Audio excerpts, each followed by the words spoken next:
We must show discipline, tolerance, and production to build a strong and better nation. I say that is the main foundation.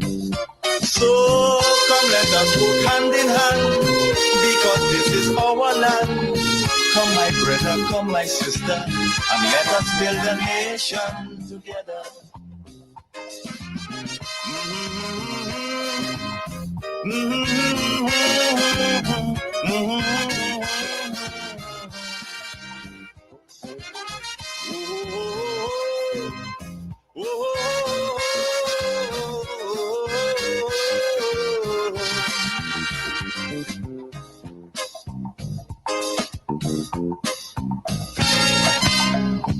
This also goes. Yes, indeed. Come, my brother, come, my sister, and let us build Grenada, Carriacou, and Petit Martinique. That's the message. Come, let us build this place we call home. I want to encourage you wherever you are to share the live. Maybe you out there in the diaspora, you're viewing me via Facebook or YouTube. I want to encourage you to take some time and share the live. I want to also take this opportunity to wish all the mothers of the nation. And when I say the nation, I'm referring to once you're Grenadian, right? You here in Grenada, Carriacou, Petit Martinique, or out there in the diaspora, and you're a mother, you're listening to me, I want to wish you all the best today. Internationally, today is considered to be Mother's Day, but every day is Mother's Day because mothers go the extra mile to make things happen, right? To bring happiness, to take care of the home, to keep it intact, and to do so many other things. So I want to wish you all the best. Enjoy the day and all the days to come. But today is special. So do what you can in your little space to make it nice. I want to start off this morning by playing for you a little message from the Honorable Jonathan Lacrette and the Honorable Tevin Andrews. All right?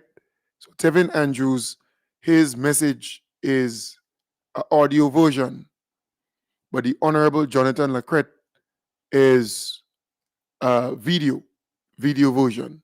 So I will play the Honorable Jonathan Lacrette first, and then I will play the audio version from the Honorable Tevin Andrews.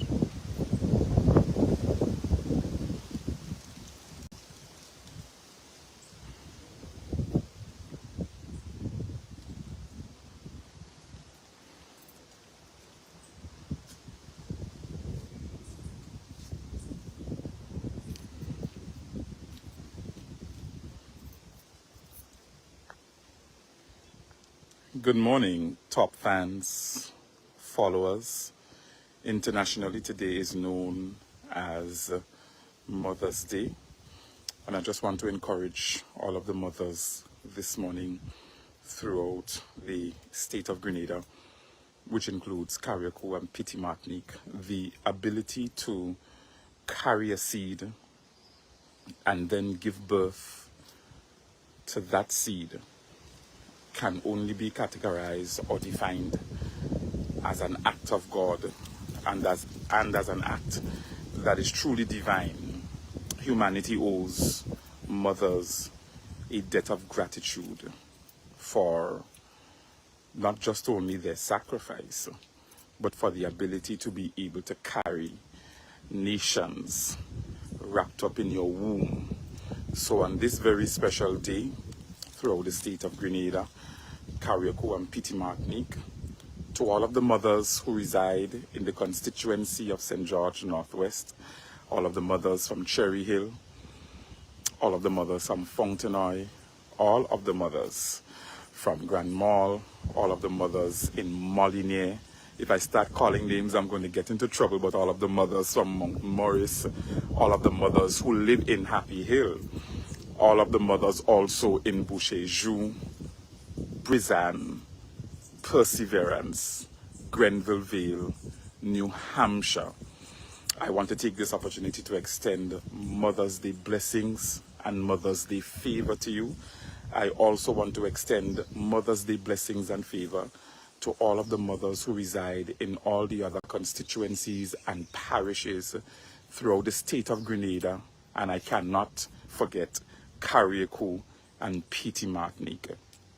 This is us saying to you that we appreciate your love, we appreciate your sacrifice, we appreciate everything that you have done, everything that you're doing, and everything that you're going to continue to do for us, whom you have birthed into this world, so that we may become the catalyst of change that we have been called to be in our spheres of influence.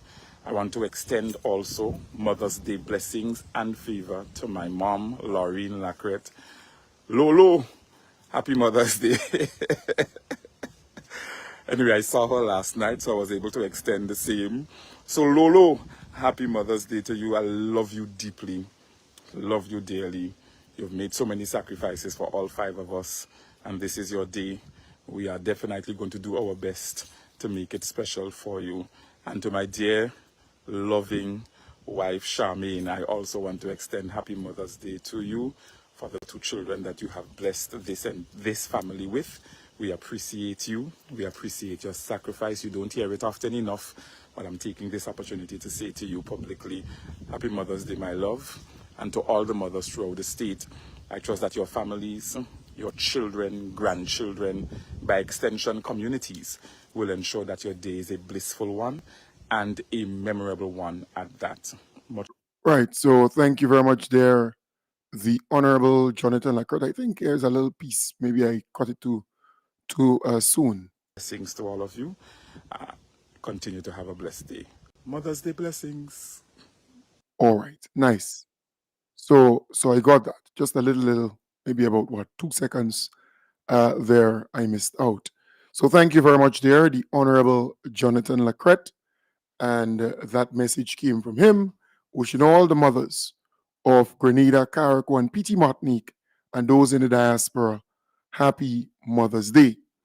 Now I want to play the audio version. It's an audio version of the Honorable Tevin Andrews. So it's audio. This one is audio. You're not going to see him, but you're going to hear him. Happy Mother's Day to all incredible mothers in our community. You are the backbone of our families and the driving force behind our success. Your unwavering love, dedication, and hard work deserve our utmost appreciation. Today, let us not only celebrate mothers, but also recognize the invaluable role they play in shaping our society. They are not just caretakers and nurturers, but also mentors, teachers, and leaders. On this special day, I want to encourage all men out there to step up and shape up and play an active role in supporting the mothers in our lives. Let us share the responsibility, both in the household and in raising our children, while creating an environment of equality and respect. Together, we can create a brighter future for our families. Remember, Mother's Day is not just a one-day celebration. Every day should be recognized. As a matter of fact, every day should be an opportunity to appreciate and cherish the amazing mothers in our lives. Show your gratitude, affection, and admiration, not just today, but every day. To all mothers out there, thank you for your hard work, sacrifice, and unconditional love. You are truly an inspiration and deserve to be celebrated each and every day. Happy Mother's Day from MP Tevin Andrews. Right. So that was the Honorable Tevin Andrews with that Mother's Day message there. Very, very good indeed. And let us highlight some of the positive things that are happening here in Grenada, Carriacou, and Petite Martinique. Our beloved Prime Minister made a side visit to, well, let me rephrase that. our beloved Prime Minister visited the Molin project, and they did a news piece or item, and I want to provide that to you so you can at least get a sense as to where the project is at, how it's progressing. The project manager of Beston Consulting, a Trinidad-based company contracted as consultants for the Molin land slippage project, says work is on schedule for completion by the final quarter of this year. Mr. Joshua Akwan spoke with the Government Information Service on Tuesday during a site visit by Prime Minister and Minister for Infrastructure Honorable Deacon Mitchell. He provided a comprehensive update on the ongoing developments, highlighting key achievements, and pointed out that the team is working around the clock to ensure that the project gets completed on time. Thus far, we have completed construction of the foundation, which would have included over 100 piles driven down into the bedrock or in situ material that was there. On top of that, we would have constructed what we call geowall, which is like reinforced earth in layers to form the base of this structure. Atop the structure, we did the base slab. We have 17 wall stems, which have already been constructed. And the next stage, we would be casting the suspended slab, which is what they're tying steel on site here for now. It will be completed this year, weather permitting, as of course we cannot control the weather, but thus far we have been blessed with sunny weather every day. So yes, as far as things are right now, we will be done within the year. Akwan also spoke to the project's structural design, emphasizing the incorporation of features such as cells to facilitate the efficient clearance of fallen material. We would have done some in-depth investigative work, which would have included test pits and boreholes to determine the solidity of the material that was always there. Based on those investigations, we would have come up with this design, which basically we're using backfill, which is constructed in such a way that it is reinforced, as I said before.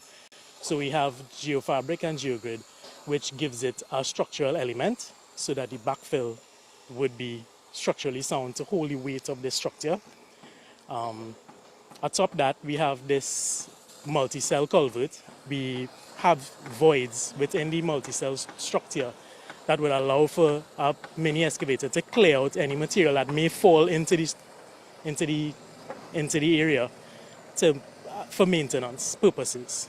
Prime Minister Honorable Deacon Mitchell is satisfied with the substantial progress achieved to date.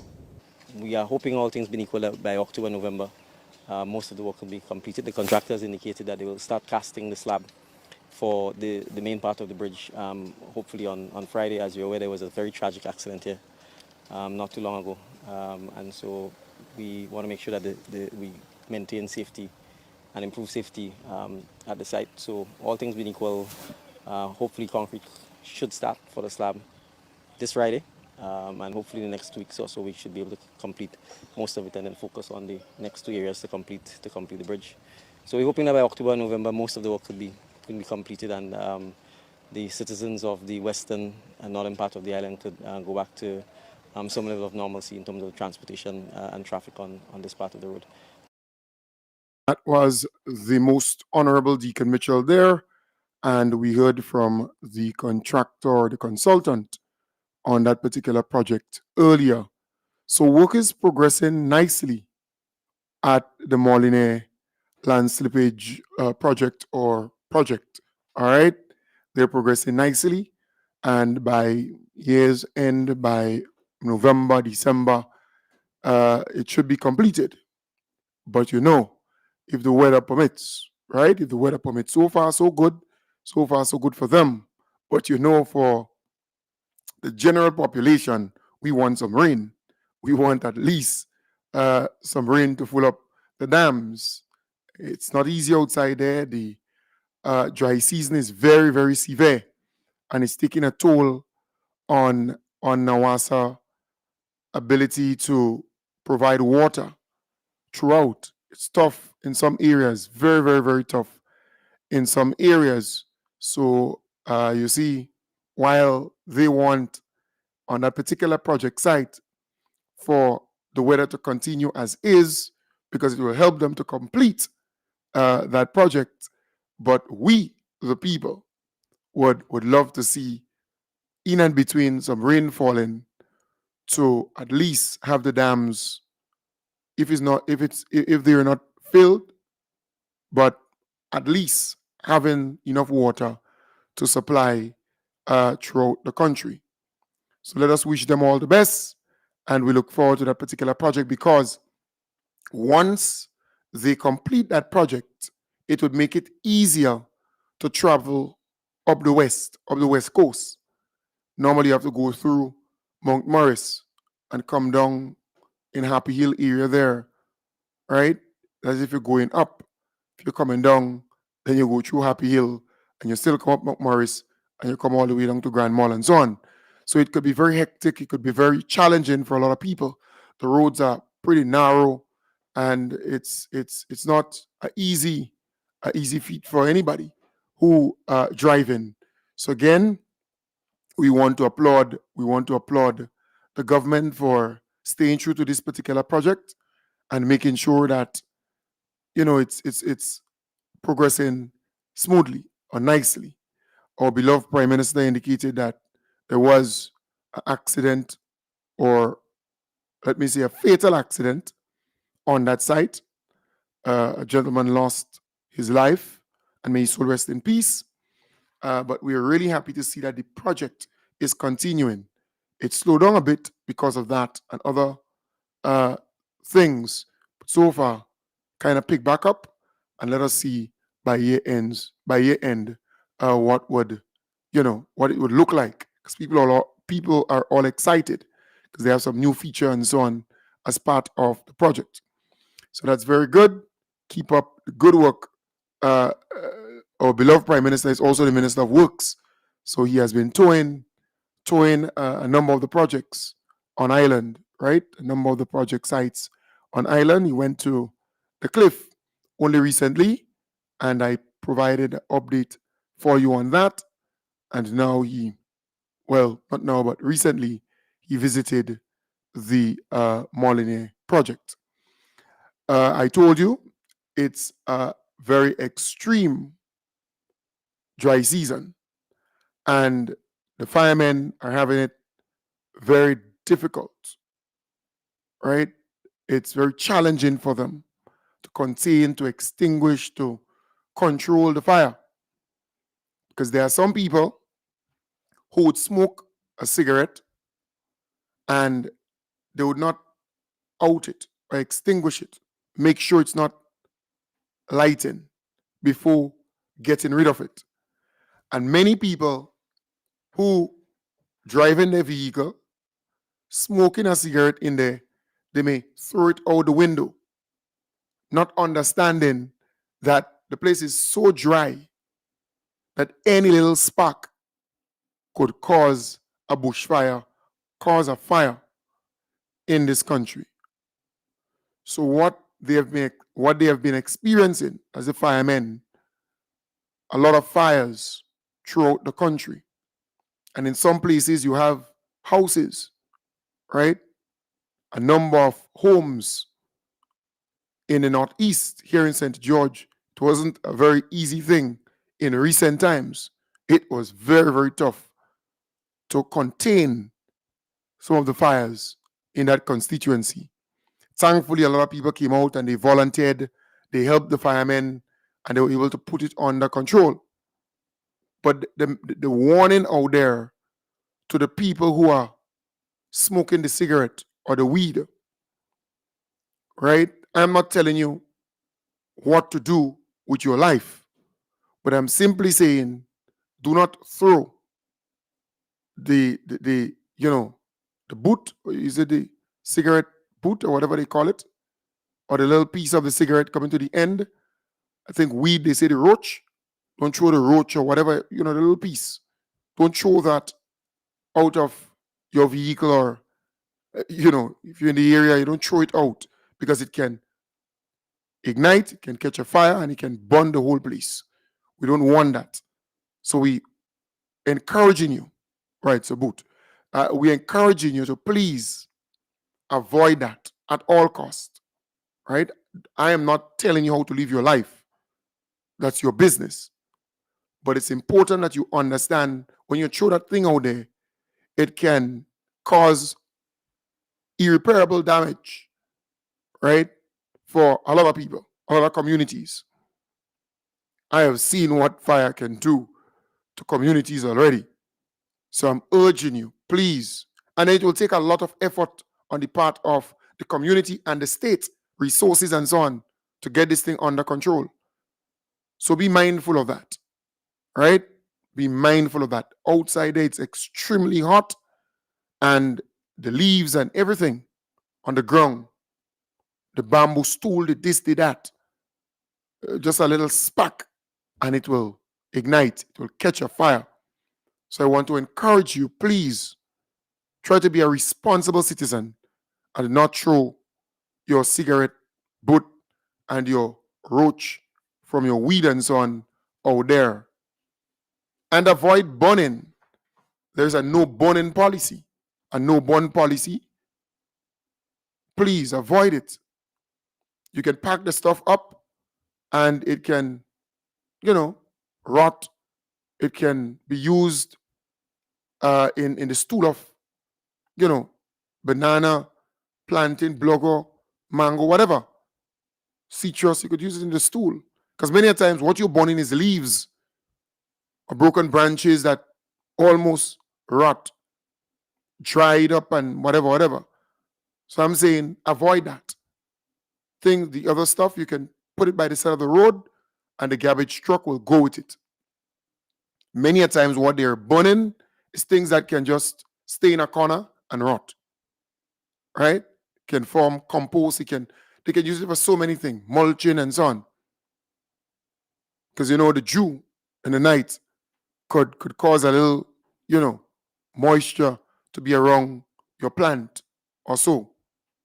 So I'm urging you, don't burn. They're saying to you, do not burn and do not burn. All right? I think some woman was arrested only recently for burning. And then some people say, well, no, they shouldn't arrest her. But you have to send a message. You have to send a strong message. Do not burn. And it means you should not light any fire in your yard, your backyard, your wherever. Because some people are bold-faced. They say, well, it's their land, it's their this, that. No, the state controls everything here. All right?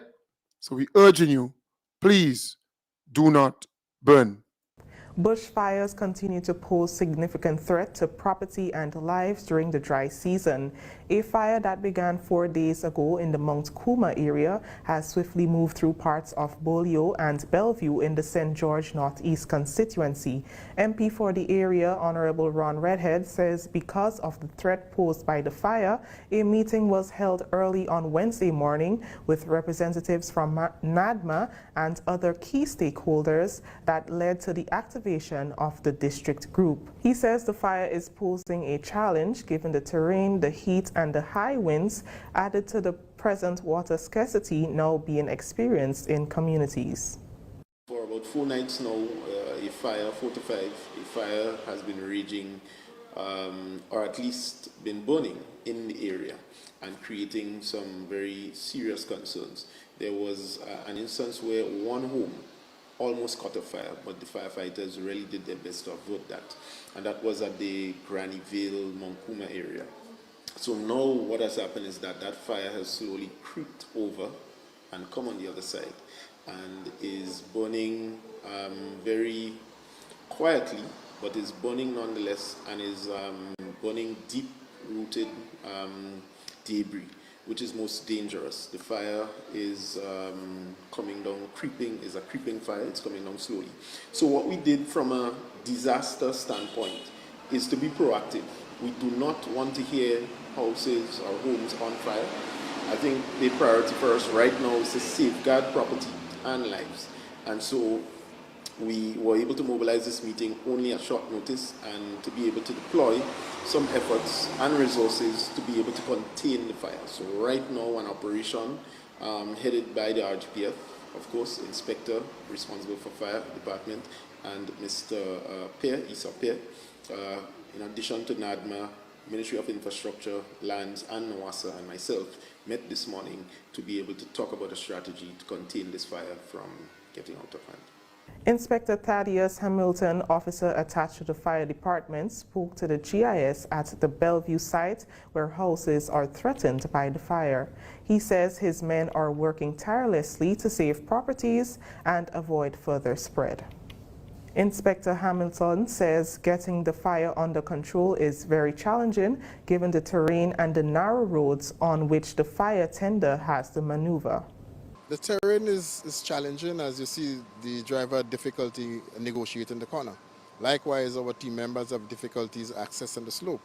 And with this fire now, it is back burning instead of burning up the slope as what fire normally does, right? And this is the challenge we have here, right? So the methods we are applying is to create the fire line to prevent the fire from coming downwards, right? So when the fire burns and emits that there is no more fuel, it will die. And the application of water, that will also help cool the fire itself. But one have to take into consideration the environmental conditions. It's very windy on the outside. Also, it's very hot. And the area can be considered to be virgin forest. He's talking about years of litter build-up in the forest.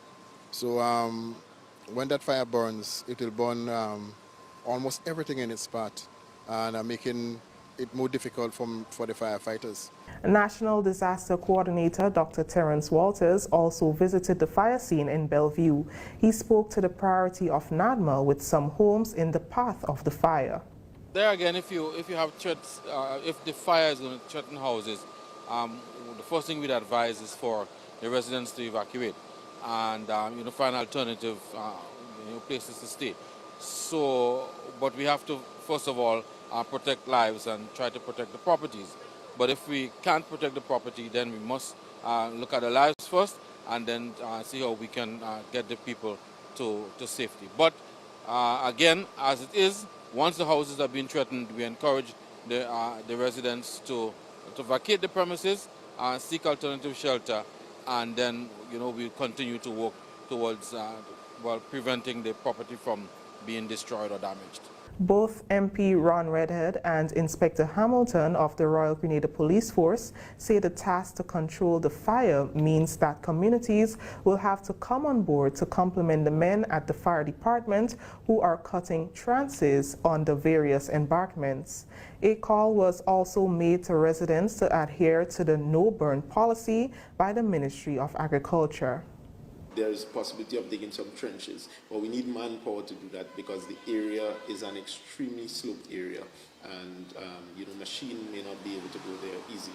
So we are looking at all options to be able to contain the fire. The challenge that we have is that there are some roads at the Bellevue areas that the fire truck is unable to articulate, and therefore we desperately need the volunteers to be able to come out and to make this a reality to contain the fire. We urge people, in fact the Ministry of Agriculture in recent times issued a no-burn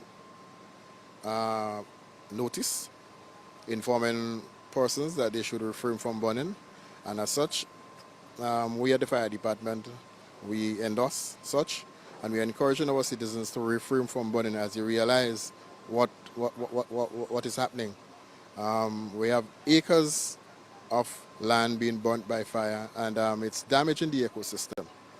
And we have to look at the spin-off when the rain season comes, yes, in terms of landslide, land slippages, and so forth.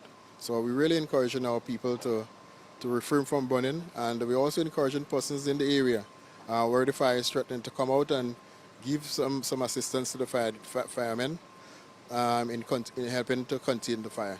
Yes, and I want to place on record our appreciation to the volunteers who came out.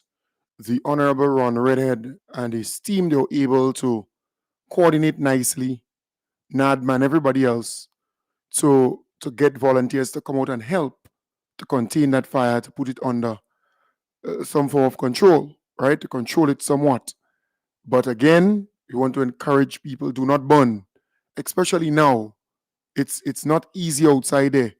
Just a little spark and a little wind with the dry leaves and so on, it can cause a lot a lot of damage to property, and we don't even want it to reach to the point where anyone would lose their life from fire. Right? So please, we urge you, do not burn. Do not burn at this point in time. It's not easy outside there. It's not easy at all. Let's move to another piece that's very positive. The cooperative bank, the Grenada Cooperative Bank, they handed over that check to the government so that the Carlton Home can get started. It's just a little above $500,000. I think it's about $584,000 they were able to raise over a 5-year period. So let me play that piece. The Grenada Cooperative Bank has donated more than $500,000 towards the re-establishment of the Carlton Home. A check valued at $584,392 was handed over to the Ministry of Health on Wednesday. The funds were amassed through the annual Pump It Up Family Fun Walk and events organized by the bank, as well as the support of benefactors. They include Flow Grenada, Jonas Brown and Hubbard's Grenada Limited, Guardian General Insurance OECS Limited, Antillian Group, Wakati Rentals and Sounds, Koyaba Beach Resort, and Body Image Health Club. This year's edition took on added significance as the Grenada Cooperative Bank dedicated the past 5 years of the walk's proceeds specifically towards the restoration of the historic Carlton House. Managing Director of the Grenada Cooperative Bank, Larry Lawrence, highlighted the challenges posed by COVID-19, but underscored the bank's determination to achieve their $500,000 goal for the project. The targeted amount of funds to be raised to re-establish this facility was set at $500,000, with a time frame of 5 years to achieve. Midway through this journey, we were faced with challenges of COVID, which had a significant social and financial impact on our country and economies worldwide. Notwithstanding this, we remained unshakable in our resolve. COVID was a challenge. In spite of the challenges, but because of the commitment, which is that first step, the benefactors continued to make their contribution. At Coop Bank, we believe in partnerships, and due to the enormity of the problem and the resources required, of course, Corporate Grenada was invited to join the efforts, and the Ministry of Health to combat the health challenges facing our communities. Minister for Health, Wellness and Religious Affairs, Honorable Delma Thomas, congratulated the Coop Bank and partners for the initiative. This exemplary support from the private sector exemplifies a commendable partnership between business and government in addressing crucial societal needs. The Cooperative Bank's generous donation not only demonstrates corporate social responsibility, but also underscores a shared commitment to improving public health and social welfare. Such initiatives play a pivotal role in fostering community development and promoting a culture of compassion and support for individuals struggling with addiction. Minister Thomas gave the government's commitment that Carlton House will be constructed and in operation. So far, government has started on the reconstruction plans. The Carlton Home was destroyed by Hurricane Ivan in 2004, 20 years ago. 20 years later, I stand here to give our commitment that the National Democratic Congress government, led by our Honorable Prime Minister Dickon Mitchell, will ensure, let me stress that, will ensure the reconstruction of a rehabilitation center in Grenada. It will be housed what was commonly known as the Nurses Hostel, or the Nurses Hostel was before Hurricane Ivan. This is also a facility that was destroyed by Hurricane Ivan. I want to say to you that we have already started our work, and my PS is here, so we are not sitting idly by. We are forging ahead to ensure that we have that reconstruction with the assistance of our government. So presently we are doing feasibility study. We are looking at, yes, it's government land, but we're doing the surveying for ourselves. And we also completing our designs. So completion of design, feasibility study, and the clearing of the site will be done before the end of 2024. Delma Thomas there. Yes, I was thinking that in. I could have listened to the Honorable Delma Thomas there for at least the next 10, 15 minutes, right? Yeah, she means well. She's genuine. She's a genuine person who wants to see work done for people with addiction issues, because what we have at this point in time is a situation where if you need to be rehabilitated, right, in terms of you being an alcoholic or maybe some drug that you're on and that mess up your life somewhat. It's not that you're crazy, you're not mad, you have not reached to that stage where you have a breakdown, a mental breakdown, where they have to place you at Mongay Psychiatric Hospital. But because they don't have a Carlton House or a rehabilitation facility, then they put you there at Mongay, and there is a stigma to Mongay. You could say what you want, that's the reality. There is a stigma attached to it. We need to break that cycle, break that stigma, but it is what it is. So having a separate facility for people with drug and alcohol problems so they can go and get cleaned up, rehabilitated, and come back into society, it's a very, very important undertaking. And I love the fact that she highlighted 20 years ago, that facility was destroyed by Hurricane Ivan.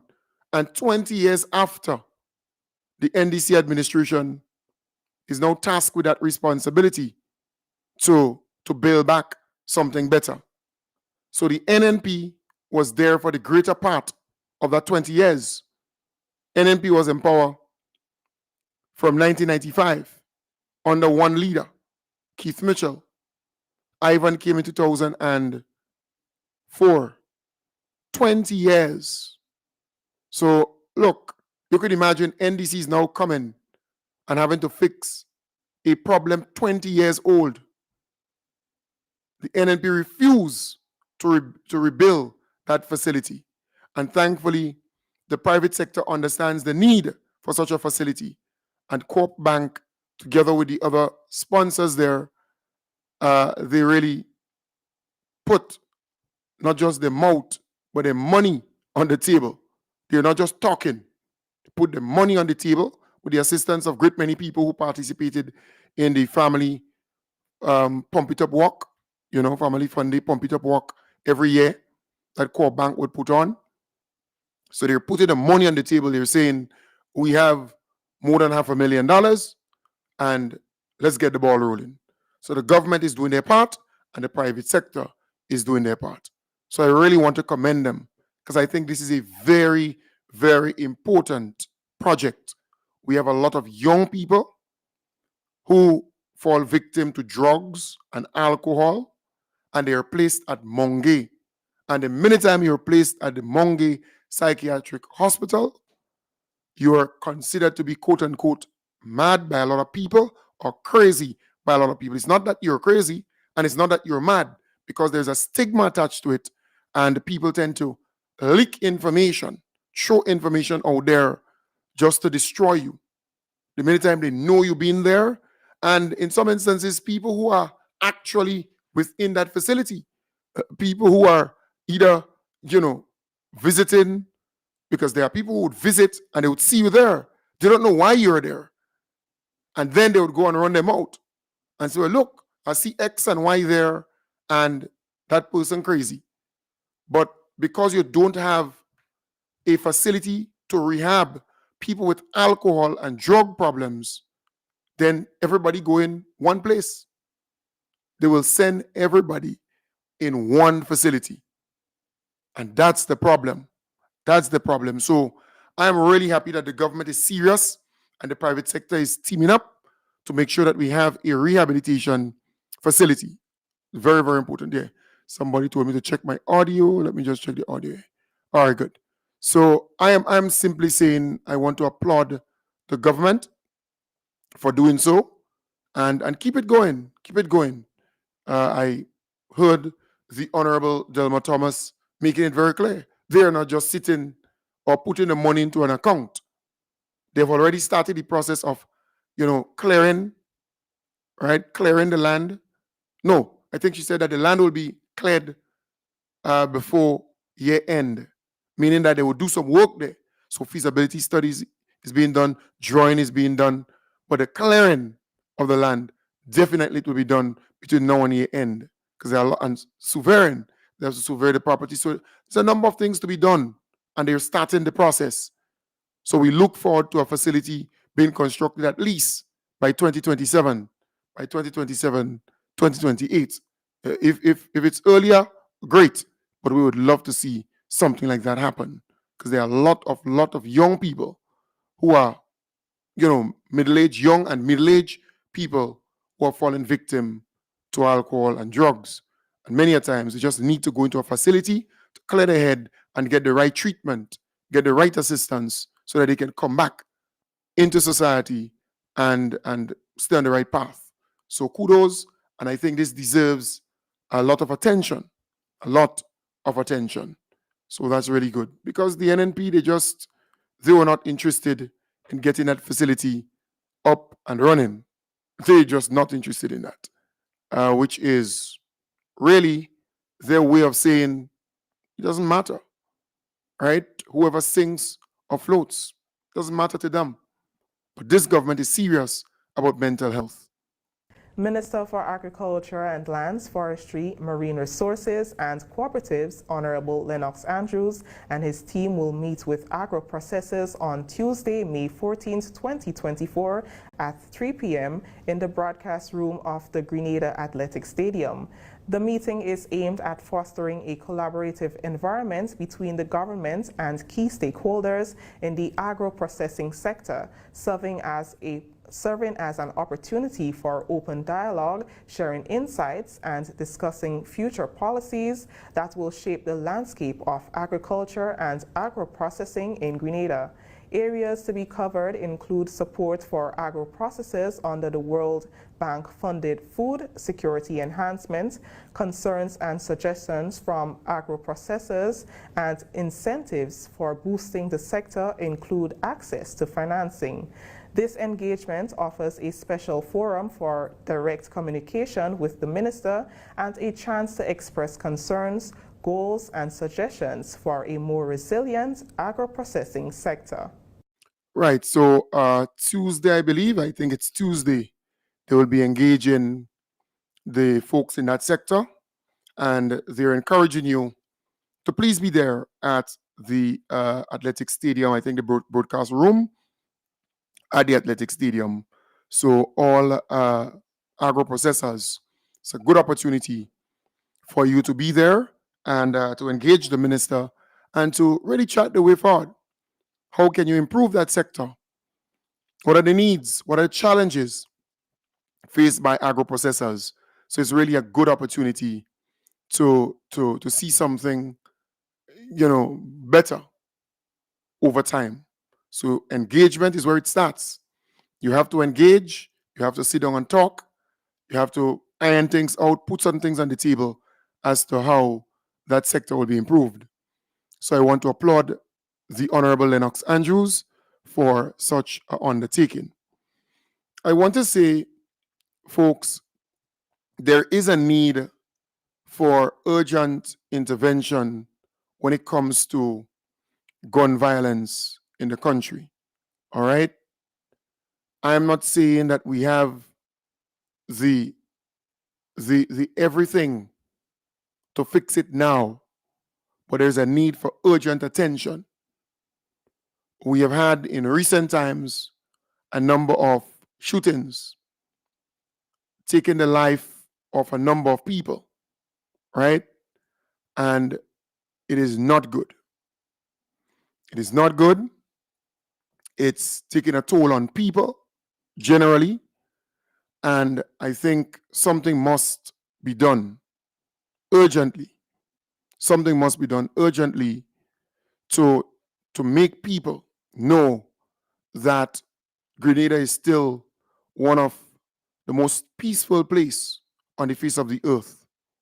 And yes, we know there are certain people who have been targeted, and we know their history and so on, but they are human beings, right?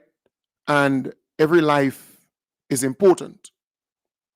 So I want to say that the Royal Grenada Police Force in particular should do more to gather intelligence, to do more to control what we believe is a very ugly side of things when it comes to gun violence, right? Very, very, very ugly for our country, because we have been, given high ratings and so on out there. Visitors talk highly about Grenada, how peaceful, how warm the people are, how friendly the people are. And we need to keep it that way. We need to keep it that way. There is a gun amnesty in place. If you know of anybody with guns, report it to the police. If they're your family members, try to have them bring in, right? The gun, because there's a gun amnesty in place. All right. And we in the community, we need to be our brother's keeper. We need to say certain things, because it seems as though there are certain people who are targeted. That is what I get from what is going down. Right. And I think the police should now map out what's going down. Who actually got shot so far, right? And the association and, the background where they came from. Some of them, they were, at Her Majesty's prison. Some, again, were involved in other things before. So there needs to be some intelligence. There needs to be some mapping out, right? Because it's not good. You don't want to have this person taking revenge for the death of a friend or a family member, right? When it comes to gun, because that is how, it goes around the world. We don't want that in Little Grenada. We don't want that. So we saw a number of shootings in recent times. So about 3 or 4. So about 3 in recent times. And that is a very concerning thing. And we hope that the police can do something about it, right? And not just the police, but the churches, community groups, right? Parents, and we can go on and on. Community leaders. You need to do something about this. So it's not just the police alone. Of course, the police needs to show us, need to show that they understand what is at stake here, and that they can do their work to control this gun violence in the country, right? To arrest this whole problem. Even if they have to have a special task force responsible for gun-related violence and, arresting and charging and going after people who they suspect have illegal firearms or have a gun, right? And might be involved in crime and so on. They need to start doing that. And if you ask me, I would make sure that there are some changes within the Royal Grenada Police Force and within certain departments and so on. Because sometimes there's a need for change, right? You need to change certain people from certain positions to get certain things under control, right? We need to see that. So in the coming weeks and months, we understand some major changes will be made. So let us see how it goes, because that has to happen. There should be show of force, in my view. In fact, I was saying to a friend this morning, there should have been a serious operation taking place in the country today, right? Because they know the bad boys, they know the people who are involved in all of these, gun-related things. They know. Don't believe they don't. They know throughout the country. They know where these people live or so. There should have been a good cleanup today, right? Where you go and you early morning and you pick up these people and you start questioning them and taking it from there, searching their homes and so on throughout the country. Should have been a serious like raid or serious comb down on different communities, different places and so on where these people are. Because they know them. They know these people. So there should be something serious happening. There's a need to get and take control of the market in St. George, the market in St. George's. There need to be some form of control there. There are other communities, Montu, parts of Grandance, Four Roads, Carenage. There are certain places. There are hot spots, right? There is a need for some control, taking control of those areas. Monitoring, getting people to gather intelligence and information and when 6 o'clock, you should already be on the steps of these people to take them in for questioning and to search their place and so on. So there is a need for that, a show of force, and it has to be more aggressive. It has to be more aggressive if you want results. It has to be more aggressive where that is concerned. There are some people who are fanning the flames regarding gun violence and so on in the country, but it benefits no one. It benefits no one, right? So I am saying that there is a need for some changes within the Royal Grenada Police Force. There are some, urgently, you need some fresh ideas, fresh people who can go after these criminals, who can curb this thing. We need to take control of this thing. It's getting out of hand, and one too many. Every week you're hearing about some kind of thing. Every week.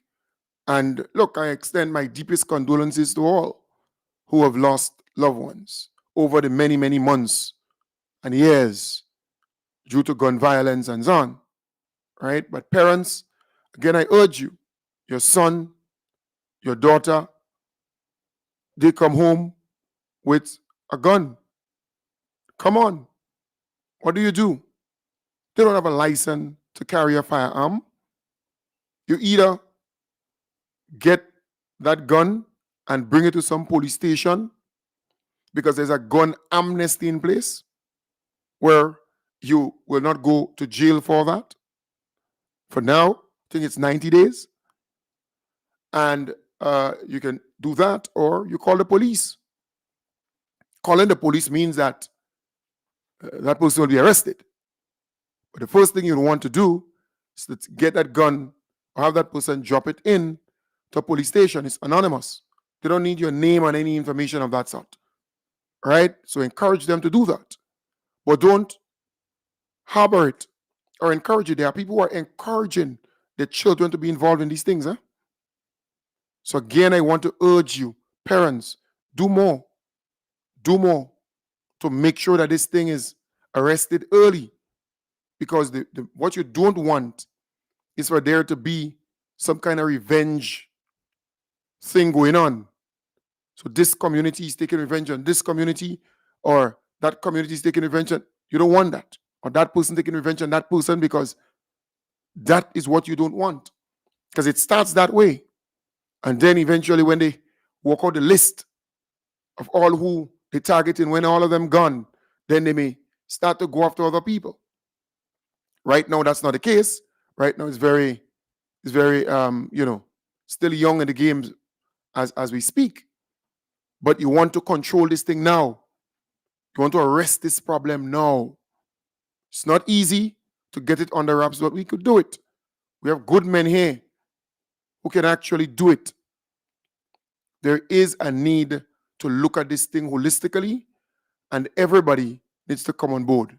The churches, community leaders, parents, law enforcement, just name it. It has to happen, because you don't want to hear next week something again, because you see what's going down. It comes across now like a kind of revenge thing, right? Some list of people that it has to be under wraps. Grenada is still a very peaceful place, a very warm and friendly, society. But if you have that kind of thing taking place now, you see it can damage our carnival, because you have June, July, and then you just in 2 months' time, right? In 2 months' time or so, just under 3 months, we go into carnival. You don't want to damage the good name of this country with, some bandits who believe they can go about and just do these things and get away with it. We need to have some more firm action coming from the police. In particular, I'm telling you, I am not pleased with the response from the RGPF and how they have been treating this particular issue at all. Yes, you have police who are working hard and trying to do what they have to do with the resources that they have, but we need to see some leadership. Some leadership being firm within the RGPF and getting this thing on the wraps is just getting out of hand, and we can't wait for it to get worse. Right now, there's the right time to make the necessary changes, put a team of men and women together, right? Let's say 40 men and women or 30 men and women responsible for that, responsible for gun violence, responsible for searches to get the gun, the firearm, to arrest who they have to arrest, and take it from there. We need more patrolling, more roadblocks during the nighttime, more searches happening during the nighttime, particularly in hot spots. We need to see that. You need to see more roadblocks. That when people have to go through those areas, you search vehicles, or just name it, people and vehicles during the nighttime consistently so. Or if curfew has to be implemented in certain communities, that must be done. It has to happen. If you're having a curfew in a particular area, just that zone, you mark out the perimeter, you mark out the area, and you put those things in place. But action must be taken. Action must be taken every time you have these things. You see them come in the market. In the market in St. George's, right? Just yesterday, I saw the gentleman who was fatally, gunned down, who got that shot. Yesterday when I went to the market, I saw him. Wednesday, I went to a funeral in Windsor Forest. I saw him, right? So, come on. I'm saying, when you go to the market area there's a need to get this thing under wraps, right? The management of the market, how do you make sure that there is some form of control there in the market? Then you go to the Grandance Spice and Craft Center down there. You need, outside of that area, you need some control there too. You go to some parts in Grandance and Montu and Saigon and Wall Street and all them different places, even inside the frequented area and so on. You need to have some form of control. You just can't leave this thing just like that. There is a need for control. The Four Roads area, certain places throughout the Carenage. Come on. We need to see more being done by the RGPF to put this thing under wraps. It's getting out of control. And then you're giving the opposition forces, more things to say, one, and they love it, because they want to see bad things happen to this country. The opposition forces, they fan in the flame. They love it. Now they have their programs. And what they are saying about these things. But I am only saying there is a need for certain things to be in place. There is a need for a show of force. There is a need for a show of force in this country. And there's a need for some serious changes to be made to the Royal Grenada Police Force. Serious changes to be made there. It's not business as normal or as usual. It's just not. Not business as usual in Grenada. Grenada is still a very peaceful place. We agree. It's peaceful. It's friendly. It's safe. Grenada is still a very safe place. But you don't want it to cross the line. You don't want that to, And look, I am saying there is a need for a show of force in this country. There's a need for stop and search. There's a need to cordon off certain areas at a particular time. If people have to go in those areas, and you have to put certain structures in place. Right? If you have to put curfew on certain communities, certain areas, put the curfew in place. Or put some restrictions and so on in those areas. You have to do it. You have to put certain conditions in place, and you have to be firm where that is concerned. Because we can't allow this thing to damage the good name and image of this country just like that. Over and over and over and over like this. No. Something has to happen. But there is weakness at certain levels within the RGPF. More needs to happen, and happen urgently, to safeguard this little place we call home. Because Grenada is a very, very peaceful place. Very, very peaceful. But we need to step it up. This thing can continue like this. Just can't.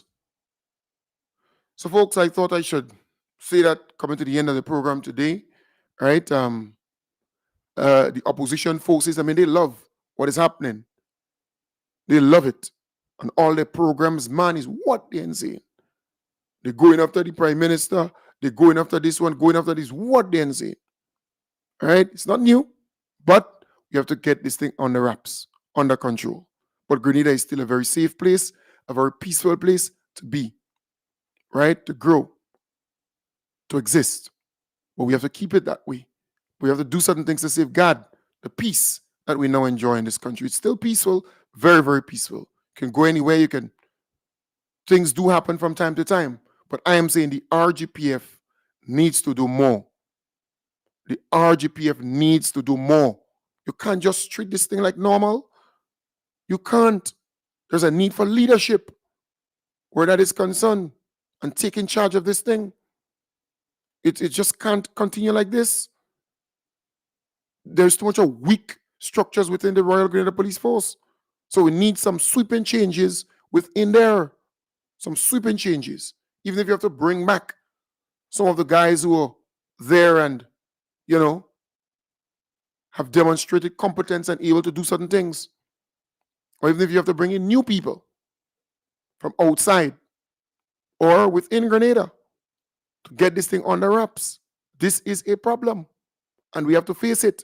It's a serious problem that we have. At this point in time, we cannot continue with this. We cannot have this thing continue like that. No way, Jose. Can't continue like this. Right?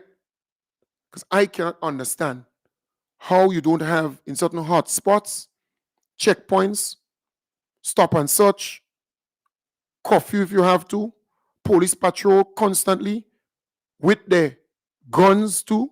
Yes. With SSU, mix it. SSU, RRU, ordinary police, 3 or 4 or 5 of them. The SSU, they have the bigger guns. You have them there too, in the mix. And so on and so forth. They need to get a grip of this thing. Give a senior officer responsibility for this thing and have them given all the resources necessary, even if you have to bring in 2 or 3 of them from who were there before, to get the job done. It's not easy, but something has to happen. Soonest, something has to happen. Something has to happen. Folks, I want to wish you all the best. Have a wonderful day. Take good care. And bye for now. I'll be back with you tomorrow.